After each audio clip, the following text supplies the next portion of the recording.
Assalamualaikum warahmatullahi wabarakatuh.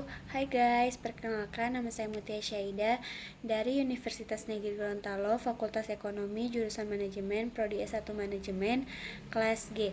Nah, di sini saya akan menjelaskan tentang bab 5 yaitu strategi. Asumsi yang terdapat pada teori ekonomi klasik. Nah, organisasi mempunyai tujuan atau beberapa tujuan. Organisasi bergerak ke arah tujuan secara rasional. Organisasi eksis untuk mengubah masukan ekonomi menjadi keluaran, lingkungan tempat beroperasinya organisasi. Kemudian, strategi dapat didefinisikan sebagai penelitian dari tujuan dasar jangka panjang dan sasaran perusahaan dan penerimaan dari serangkaian tindakan serta alokasi dari sumber-sumber yang dibutuhkan untuk melaksanakan tujuan tersebut. Nah, jenis-jenis strategi itu perusahaan seperti General Electric misalnya membuat sistem tenaga listrik yang berharga jutaan dolar untuk dam-dam hidroelektronik serta konsumer produk seperti microwave dan lampu pijar.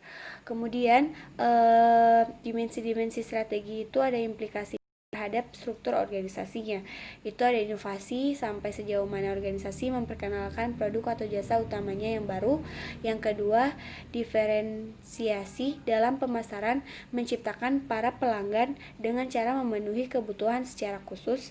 Dan yang terakhir, breadth, merujuk pada ruasnya pasar yang dilayani perusahaan. Nah, kemudian tesis strategi struktur Chandler. Klaim Chandler bahwa strategi struktur tampaknya ditampak dengan baik, tetapi generalisasinya tersebut dihambat oleh keterbatasan dan definisi yang melekat pada Chandler. Ia hanya melihat organisasi besar, organisasi yang mencari laba. Kemudian ada teori strategi struktur kontemporer. Strategi adalah sebuah konsep yang luas dan dapat dibagi dalam sejumlah dimensi. Kemudian ada 4 jenis strategi Miles dan Snow. Itu ada defender, mencari stabilitas dengan produk hanya sejumlah produk terbatas yang ditunjukkan pada suatu segmen sempit dari seluruh pasar potensial. Adalah hampir kebalikan dari defender.